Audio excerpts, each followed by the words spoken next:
இதை தாண்டி விதிமதி கதி குறித்து உங்களுடைய மேலான கருத்துக்களை எழுதி கொடுங்க. அந்த புத்தகத்தோட அந்த பேப்பரோட ரிவர்ஸ் பேஜில் வந்து நீங்கள் இந்த குரு பாக்கியநாதன் ரிசர்ச் ஃபவுண்டேஷனில் இணைஞ்சு பயணிக்க விரும்புனீங்கன்னா அவங்களுடைய ஆர்வத்தை அதில் சொல்லுங்கள். உங்களுடைய நேம், ஃபோன் நம்பர்ஸ் எல்லாத்தையும் அதில் எழுதி கொடுத்துங்க. இந்த குரு பாக்கியநாதன் அஸ்ட்ராலஜி ரிசர்ச் ஃபவுண்டேஷனுக்கு எனக்கு ஒரு விஷன் இருக்குது, அதை நான் செய்யணும்னு நினைக்கிறேன். அதில் நீங்கள் அடிஷ்னலாக இதெல்லாம் செஞ்சால் நல்லா இருக்கும்ன்ட்டு யோசிச்சுருப்பீங்கல்ல, உங்களுக்கு சில கருத்துக்கள் இருந்திருக்கும், அதை தனியாக செய்ய முடியாது இல்லையா? அந்த மாதிரி நீங்கள் ஜோதிடத்துக்கு இந்த மாதிரியெல்லாம் செஞ்சால் நல்லாயிருக்கும்னு நீங்கள் விரும்புகிற கருத்துக்கள் அதில் எழுதி கொடுத்தீங்கன்னா அதை நம்ம புதிதாக உருவாக்குற அந்த ஆர்கனைசேஷனில் அஜெண்டாவில் சேர்ப்போம். அதாவது நான் உங்ககிட்ட சஜஷன் கேட்குறேன், ஜோதிடத்துக்கு என்னென்னலாம் சேவைகள் எப்படியெல்லாம் செய்யலான்ட்டு. ஏன்னா நான் ஒரு குறுகிய கண்ணோட்டத்தில் யோசிக்கலாம். அறிவார்ந்த பெருமக்கள் நீங்கள் நிறைய யோசித்து வச்சுருக்கலாம், இப்படியெல்லாம் இருந்தால் ஜோதிடம் வளரும், மக்களுக்கு நல்லது நடக்கும் அப்படின்ட்டு.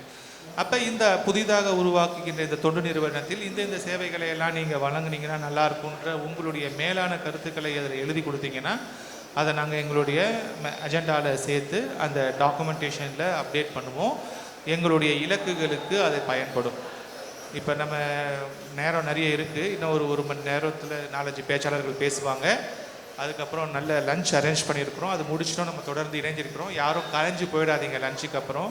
இன்னும் நிறைய பேச்சாளர்கள் இருக்கிறாங்க, 1-to-1 கலந்தாய்வு, ஒருத்தர் பேசிக்கலாம். யார் என்ன செய்கிறீங்க, நீங்கள் என்ன சேவை செய்கிறீங்க, நீங்கள் எந்த ஊரில் இருக்கீங்கன்னு எல்லாரும் ஒருத்தர்கிட்ட பேசிக்கோங்க. உங்கள் விசிட்டிங் கார்டை எக்ஸ்சேஞ்ச் பண்ணிக்கோங்க.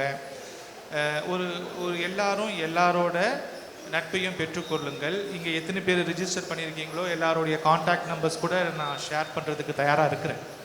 இந்த விழாவுக்கு வந்தவங்க யார் உங்களுக்கு விருப்பம் இருந்துச்சுன்னா இன்னொருத்தவங்களை கான்டாக்ட் பண்ணணுன்னா அந்த தகவல் பரிமாற்றத்துக்கு கூட நம்ம உதவி செய்வோம்.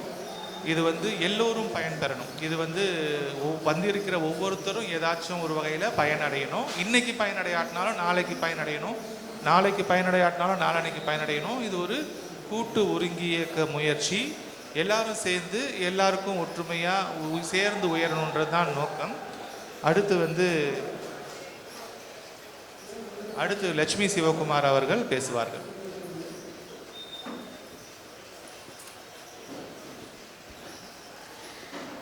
வணக்கம். மதிப்பிற்குரிய திரு பாக்கியநாதன் ஐயா அவர்களுக்கு என் முதற்கண் வணக்கத்தை தெரிவித்துக் கொள்கிறேன்.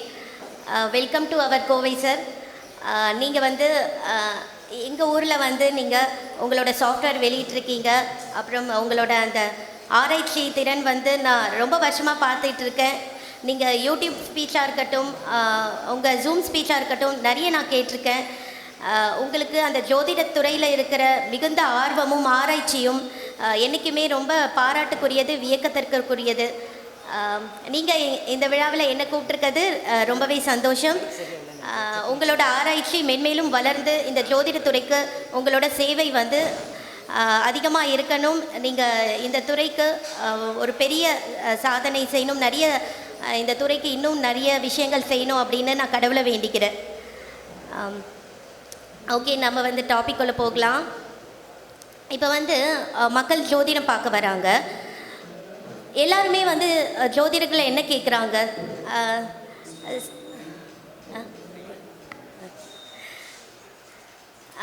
பிடிக்கக்கூடாது. எனக்கு ஜாதகத்தில் என்னென்ன யோகம் இருக்குன்னு சொல்லுங்கள்.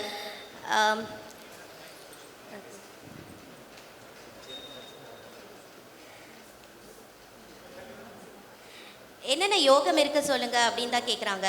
ஆனால் யாருமே என்னோட ஜாதகத்தில் என்ன கர்மா இருக்குது, நான் என்ன கர்மாவோடு வந்திருக்கேன், அதை எப்படி போக்கிக்கலாம் அப்படின்றத பற்றி யாருமே சிந்திக்கிறது இல்லை.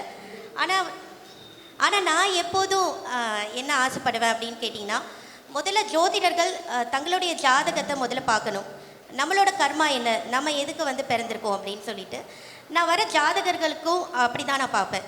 ஃபஸ்ட்டு அதுக்கு என்ன ஒரு கீ பாயிண்ட் அப்படின்னு கேட்டிங்கன்னா, திதிசூனிய ராசிகள் தான். நிறைய பேர் அது எதுக்குன்னு கேள்வி கேட்பாங்க. திதிசூனிய ராசிகளே வேலை செய்யாது, அதை பற்றின நிறைய குழப்பம் இருக்குது, அதனால் அதை பார்க்க தேவையில்லை அப்படின்லாம் கூட சில பேர் நினைக்கிறாங்க. ஆனால் நான் திதிசூனியத்துக்கு தான் மெயினாக இம்பார்ட்டன்ஸ் கொடுப்பேன். இப்போ பார்த்தீங்கன்னா, இப்போ நீங்கள் ஒவ்வொரு திதியில் பிறந்திருக்கிறதுக்கும் 2 ராசிகள் திதிசூனியமாகும். அந்த 2 ராசிகளுக்குள்ள நீங்கள் பிறந்த காரணத்தை வச்சு நம்ம ஏதாவது ஒரு ராசி அதிக திதி சூன்யமாக இருக்குது அப்படின்னு கண்டுபிடிக்கலாம். அதுக்கும் வழி இருக்குது. இப்போது அந்த திதி சூன்ய ராசிகள் என்ன சொல்ல வருது? இப்போ ஃபார் எக்ஸாம்பிள் துவாதசி திதி எடுத்துக்கிட்டிங்கனாக்கா அப்போது அங்கே வந்து துலாமும் மகரமும் வந்து திதி சூன்யமாகும். அப்போ துலாம் மகரம் 2 திதி சூன்யம் ஆகுது. அது உங்கள் லக்னத்துக்கு எத்தனையாவது பாவமாக வருதுன்னு பாருங்கள். இப்போ ஃபார் எக்ஸாம்பிள் நீங்கள் கன்னி லக்னம் அப்படின்னாக்கா உங்களுக்கு 2ஆம் பாவமும் 5ஆம் பாவமும் திதி சூன்யமாக வரும். அப்போ அது என்ன சொல்ல வருது அப்படின்னாக்கா உங்களுக்கு குடும்ப கர்மா இருக்குது. இப்போ அந்த 5ஆம் பாவம் என்ன சொல்ல வருது? உங்களுக்கு குழந்தை பிறப்பில் சில சிக்கல்கள் இருக்கும். ஏன்னா உங்களுக்கு அது வழியான சில தோஷங்களை குறிக்காட்டும். தந்தை வழி கர்மா, அப்புறம் பாட்டன் வழி கர்மா குறிக்கும். அது மட்டும் இல்லை, அது என்ன சொல்ல வருது அப்படின்னு கேட்டிங்கன்னா 5ஆம் பாவம் அப்படின்றது காதலை குறிக்கும். அப்போது நீங்கள் வந்து முன் ஜென்மங்களை வந்து காதல் அப்படின்ற பேரில் வந்து சில தீய கர்மாக்கள் செஞ்சுருக்கலாம். அதோட பாதிப்பு, அதோட தாக்கம் அங்கே இருக்கும். இப்போது 2வது குடும்ப கர்மா இல்லையா? இப்போ கன்னி லக்னத்துக்கு 2ஆம் பாவம் திதி சூன்யம் ஆயிடுச்சு அப்படின்னாக்கா உங்களுக்கு குடும்ப வகையில் சில தோஷங்கள் இருக்குது. அப்படின்னா என்ன அர்த்தம்? நீங்கள் குடும்பத்துக்கு செய்ய வேண்டிய கடமைகள் சிலவற்றை நீங்கள் செய்யாமல் இருக்கலாம். ஸோ அப்போ என்ன பண்ணணும்? இந்த திதி சூன்யம் அப்படின்றது தான் நம்மளோட அடுத்தடுத்த பிறவிகளுக்கே காரணமாக இருக்கக்கூடிய ஒரு விஷயம். அது மட்டும் இல்லை, அதுதான் நம்ம ஜாதகத்தில் இருக்கிற பிளாக் ஹோல். இன்றைக்கி வந்து சயின்டிஸ்ட் வந்து பிளாக் ஹோல், ஒயிட் ஹோல்லாம் பற்றி நிறைய ரிசர்ச் பண்ணிகிட்ருக்காங்க. அதெல்லாம் நீங்கள் வந்து நீங்கள் யூடியூப்லேயோ இல்லை ரிசர்ச் பேப்பர்லாம் நீங்கள் படிச்சிங்கன்னா தெரியும். இப்போ சூரியனில் இருக்கிற பிளாக் ஹோல் அது எப்போ வந்து ஓப்பன் ஆகுது அப்படின்னு தெரியுமா? இப்போ நம்ம முன்னோர்கள் மார்கழி மாதம் வைகுண்ட ஏகாதசி அப்படின்னு ஒன்று கொண்டாடுறோம் இல்லையா? அப்போது ஆக்சுவலாக என்ன ஆகுது? அன்றைக்கி நம்ம என்ன சொல்லி நம்மளை பூஜை பண்ணுறோம்? அன்றைக்கி வந்து சொர்க்கவாசல் திறக்குது அப்படின்னு சொல்லி தான் நம்ம கொண்டாடுறோம். ஆக்சுவலாக பார்த்தீங்கன்னா சூரியன் பித்ருக்காரகன். அங்கே அந்த சூரியனுடைய பிளாக் ஹோல் வந்து ஓப்பன் ஆகிறதா சயின்டிஸ்ட் சொல்கிறாங்க. அப்போ அது வேறு ஒரு உலகத்துக்கான ஒரு டைமென்ஷனாக இருக்கலாம்.